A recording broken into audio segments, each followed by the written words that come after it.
Hi, and welcome to Dollars and Making Sense, a weekly show about finance, money, and investing. I'm your host, Ray Treverson from OTG Capital. We broadcast locally on Radio Northern Beaches here in Sydney and around Australia on the Community Radio Network. I'm always pleased to have at the microphone and camera Natasha Panagis from the Institute of Financial Professionals of Australia. She is a subject matter expert on superannuation. She is also the author of many discussion papers and white papers that go into and out of government for policy and regulatory discussions. And so really, we've got an absolute expert here at the microphone today, ladies and gentlemen. We have been doing a couple of parts now about life insurance within superannuation.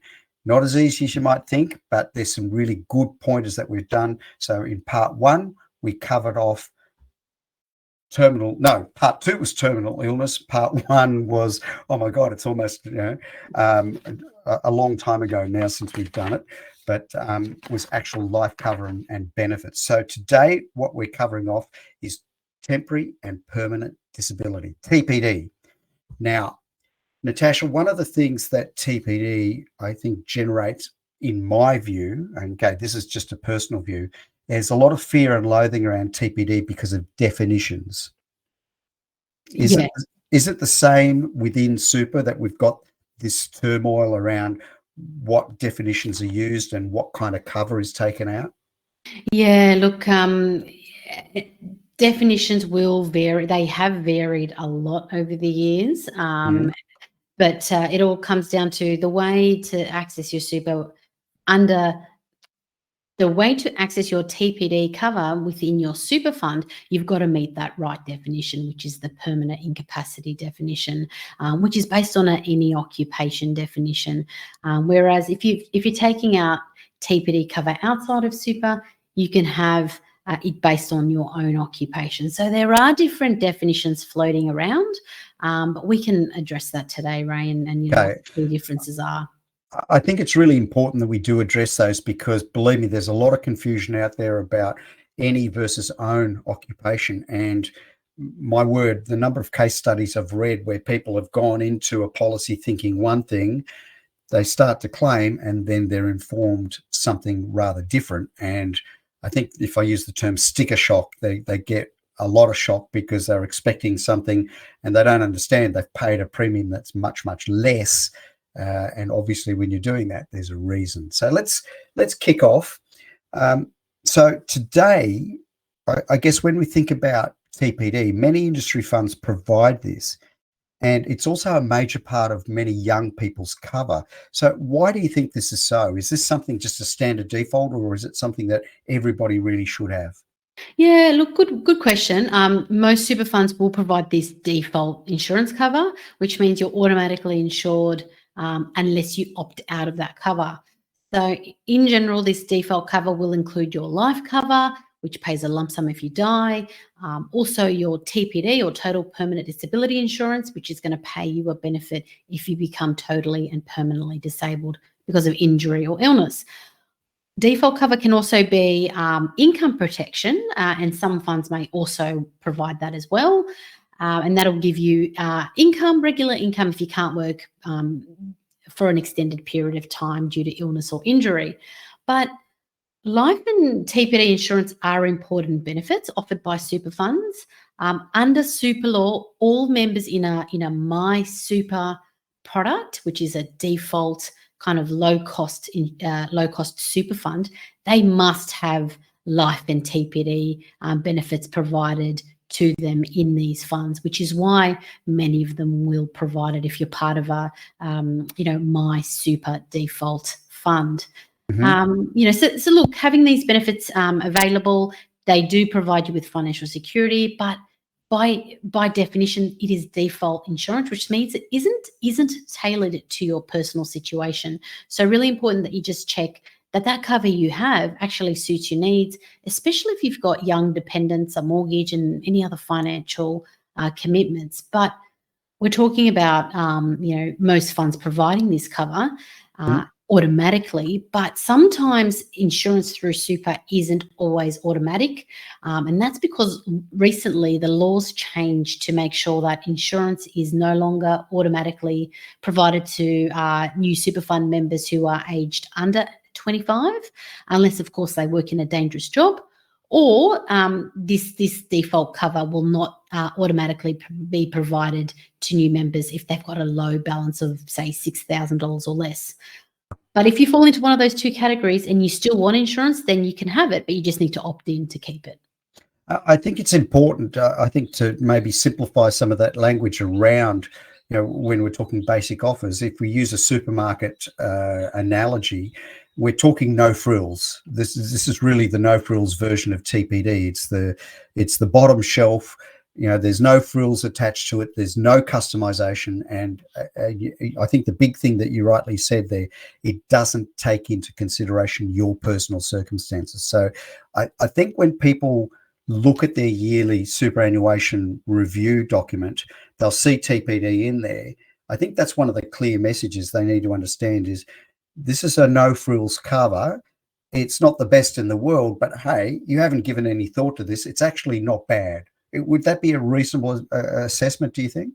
Yeah, it is. And, what is the amount that's being offered? What is the definition that you've been insured under? Like, what is the definition of the TPD, the permanent incapacity for that insurance provider within your fund? So you've got to check the finer details and when it may end as well. So it's slightly different to if you went out and purposely bought retail insurance cover in TPD, because you generally find those definitions a lot more tailored or worded in a better way to allow payout versus, I suppose, default cover. So there are pros and cons.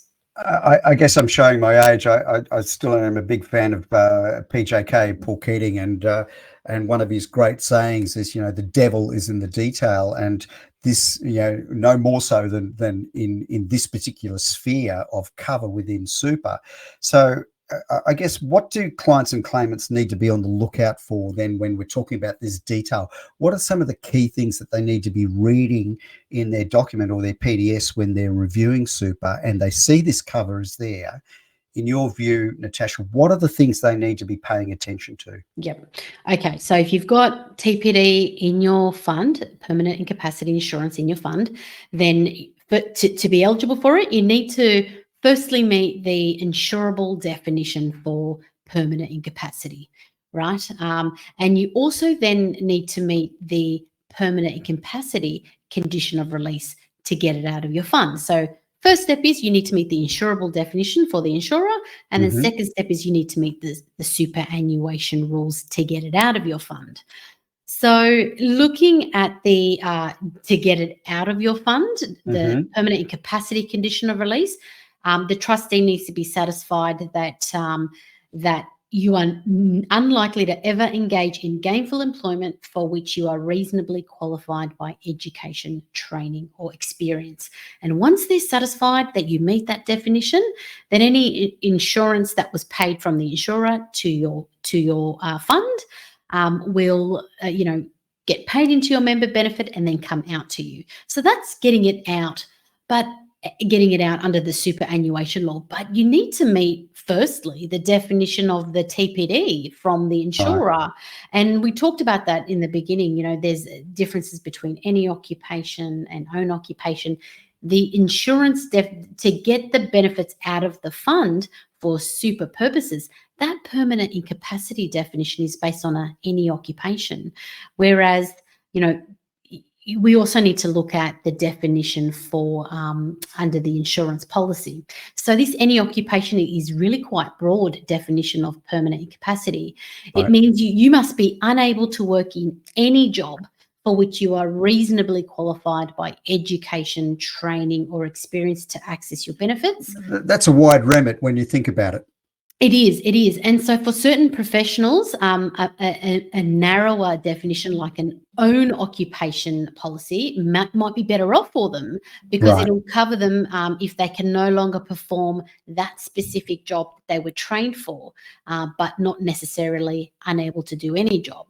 So in super, if you've got total and permanent disability cover in super, it'll always be in any occupation definition. Whereas if you're taking TPD insurance outside of super, that'll be an own occupation definition, which is a lot more broader, not broader, but a lot easier to meet.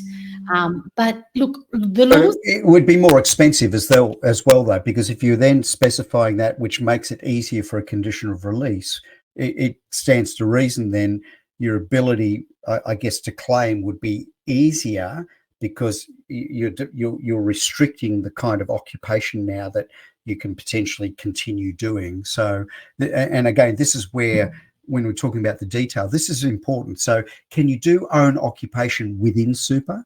Not anymore, no. You used to be able to do it before the 1st of July 2014. Before that date, before 2014, you were able to have any occupation definitions and own occupation definitions. But there was this issue that, you'd meet that definition for insurance purposes, but then you couldn't meet the super condition of release definition, the permanent incapacity condition of release definition. So these insurance proceeds would get paid from the insurer to your fund. They'd sit with your fund and, sit within your benefit, but you couldn't get them out, because unless you meet the permanent incapacity definition, which is based on any occupation definition, it stays in there.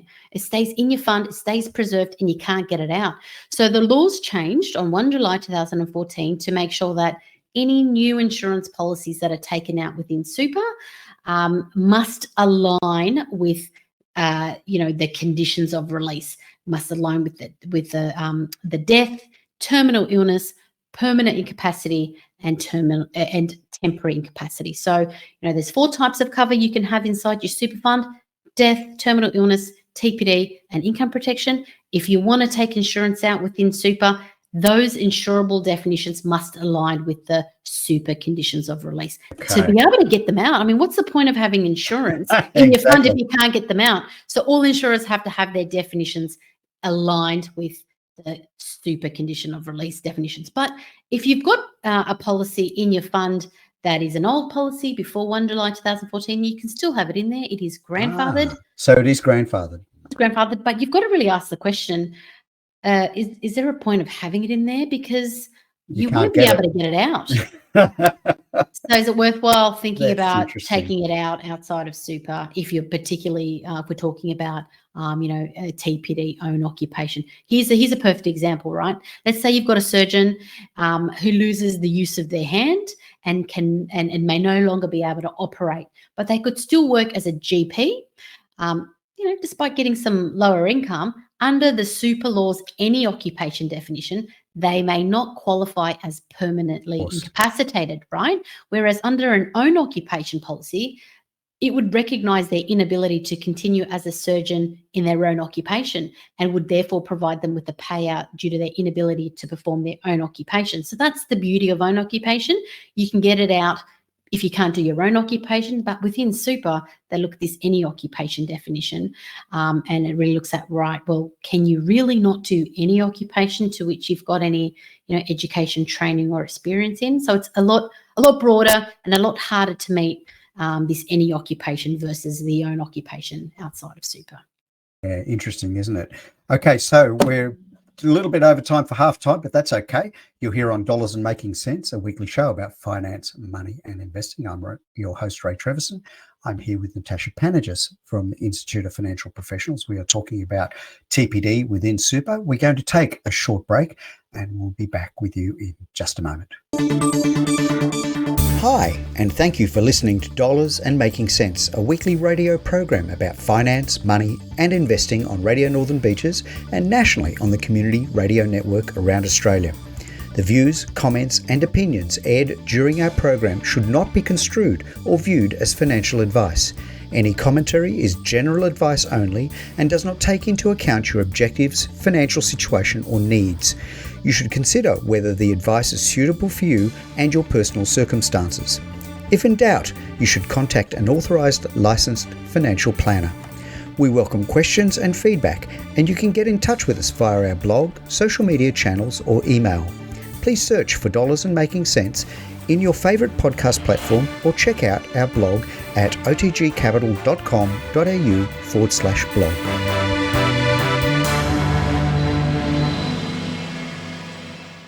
Hi, and welcome back to Dollars and Making Sense, a weekly show about finance, money, and investing. I'm your host, Ray Treverson, and at the microphone and camera today we have Natasha Panagis from the Institute of Financial Professionals of Australia. She is a subject matter expert in all matters to do with superannuation, and we are in part 3 of a 4-part series where we are talking about life insurance cover within superannuation.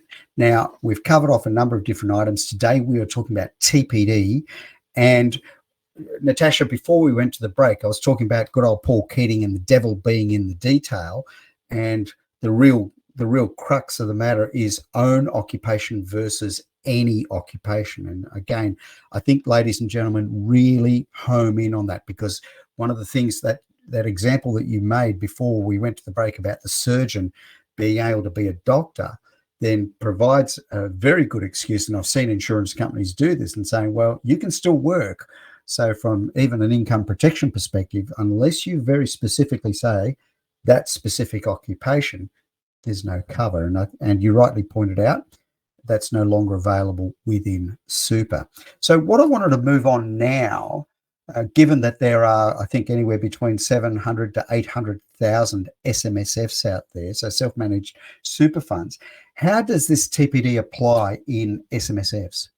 Yeah, look, as the trustees of the fund, they're responsible for that, right? So super law doesn't specifically require trustees to obtain medical certificates or any other proof of a member's illness or injury, but as a best practice, members should obtain certificates from 2 legally qualified medical practitioners confirming that they're unlikely to ever be gainfully employed in a capacity in which they're reasonably qualified because of education, training, or experience.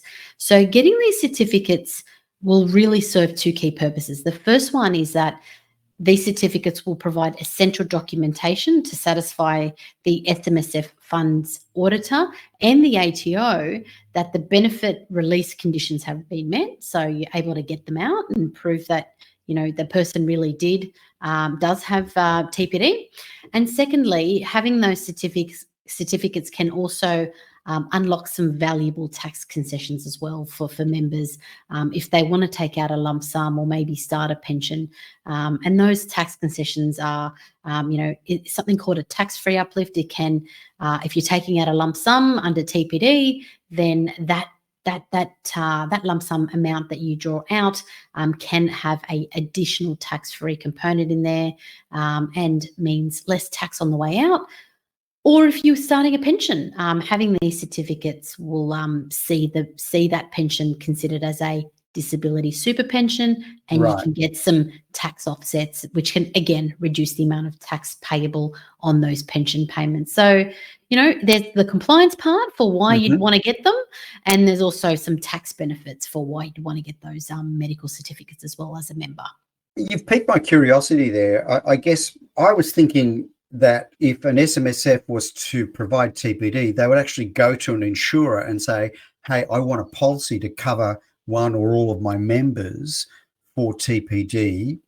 Okay. And in that regard, but the scenario that you just painted actually talks about using the money within the super fund in the member's account as that benefit and generating a pension. So there's a difference there. So because when I'm thinking about conditions of release for TPD, if you've got cover, you'd actually have to go to the insurance company with the certificates and all of that, wouldn't you?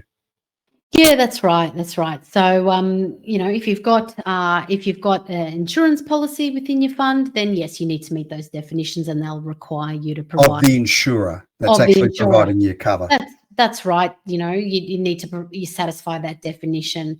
But super law doesn't actually require trustees to obtain those certificates. But Oh, best practice for trustees to obtain them, because they're not medical experts, right? They need to be able to show their auditor when, the fund's tax return is being done and all of that, to say that, look, we approved this TPD payout, and here's why we approved it. Here's our, here's our homework. Here's our research as to why we did it, our reasoning, our decisioning, our rationale. And by showing that you've got those two certificates can prove that you've allowed the member to release their benefits from the fund, and you won't get in trouble by the ATO, or won't be seen as, I suppose, illegal early release and things like that. So with great compliance to get those certificates, even though the law doesn't require the trustee to obtain those certificates. I've got to say to you, Natasha, given my experience with auditors and reviews from my own SMSF in the past 2 or 3 years, they're obviously getting hammered by the ATO more and more and more, because I don't think there's an auditor out there today that wouldn't haul you over the coals and red flag you for having that release of funds if you didn't have the justification, as you've just outlined, with medical practitioners and having proper justification. I could well imagine an auditor sitting down with you as a trustee saying, hey, China, come and have a chat with us. There's no way that we're going to sit there and let that pass without having some comment, because the auditor would potentially leave themselves open to scrutiny for not red flagging that kind of thing, even though you rightly say it's not against the law, but it's not, as you say, good practice. Well, that's right. So the key difference is the super law doesn't require you to have those certificates, right? But it's best practice to do so. But yeah, I reckon if you want, I'll just jump in here. If you want to get a tax concession or a tax uplift on your benefits, you need to get those two certificates to increase your, tax-free component. So you need it for tax purposes if you want to get a high tax-free component, but you don't need it for super purposes. But if you're going to get it for tax purposes, it just makes sense to, use them for super purposes as well. Okay, so if you are an SMSF trustee, you've taken out a policy for TPD for your members, what's the tax situation for those premiums? Yeah, okay. So again, it comes down for the premiums will be, again, 100% tax-free for the fund. So you can claim a deduction in full, and that's, a deduction for life insurance, for terminal illness, for TPD, and also income protection. So it's all going to be tax-free for the fund, which is great. In terms of the tax implications on the benefit payout, again, that's going to depend on whether you take a lump sum or a pension. And that comes down to, I suppose, two things: your age and what components form part of your fund. So if we break it down and have a look at lump sum, if you're going to take a lump sum out of your fund under TPD, then if you're under age 60, then you will pay up to 22% tax on any taxable amounts in your fund that you pull out. But if you're age 60 or over, it'll all come to you tax-free if you're taking it out as a lump sum. So 60 is that golden age where I was going to say 60 is the golden age. Yeah, you've just sort of hit one of the questions I got up next, were the tax implications for the benefit payouts. And again, I think people need to always be looking at, particularly when you've got a life company providing this cover, it ends up becoming a form of income. And so I think when people are 60 and below, or 59 and below, I think it's an unrealistic expectation, don't you think, Natasha, to get these benefits paid and not think that there won't be a tax implication? I mean, it does end up forming an element of income in your yearly statement, doesn't it? Yeah, it does. And look, the tax implications will always be there if you've got insurance within a super fund and you're under the age of 60. So that's one of the biggest downfalls of having insurance within super, that you will pay tax on any lump sums or any pension payments you take. Whereas if you had life insurance, or if you had, TPD insurance outside of super, then there'd be no tax on those payouts. So that's one of the key differences of having insurance inside and outside of super. And we've mentioned this before. The main reason that is so, ladies and gentlemen, is because you're operating within a tax shelter, being superannuation. So it has benefits, but it also has downsides. So it's worthy of consideration, particularly age-related, because I've got here benefit options and how age-related are they? They're very age-related. So the younger you are, possibly, there are considerations maybe thinking about having this cover outside of super rather than inside. But again, we'll be covering this in part 4 because there are quite big implications about taking these kinds of cover within super at certain times of your age cycle compared to not, and financial impacts. And this again harps back to, do we spend the money now or do we spend it later? Do we spend it within super or keep it outside of super? These are all considerations, aren't they? They are definitely. So it comes down to all of those reasons where you want to keep those funds, what the tax implications will be, what the social security implications will be if you're also getting a benefit from Centrelink, things like that. So, it's easy to say having insurance outside of super means no tax implications, which is, great, but sometimes having it inside super will also be beneficial depending on, what your plans are. And if you're wanting to receive a regular income stream. So Sure. I talk about, tax-free lump sums, but your pension payments could also be tax-free if you're age 60 or over. Yeah. Sure, you'll have to pay a little bit of tax if you're under age 60. Age-related. It's age-related. It just comes down to your specific circumstances. Okay, so very quickly wrap up. We're just about out of time. Resources, the IFPA website. ATO is always a great place to go. And again, there's a host of SMSF websites out there, ladies and gentlemen. Natasha Panagis from the Institute of Financial Professionals, thank you so kindly. Part 3 of this series on life insurance cover within super. Excellent stuff. Looking forward to part 4. Thanks, Ray. Thanks again. Talk to you soon. All the best. You too.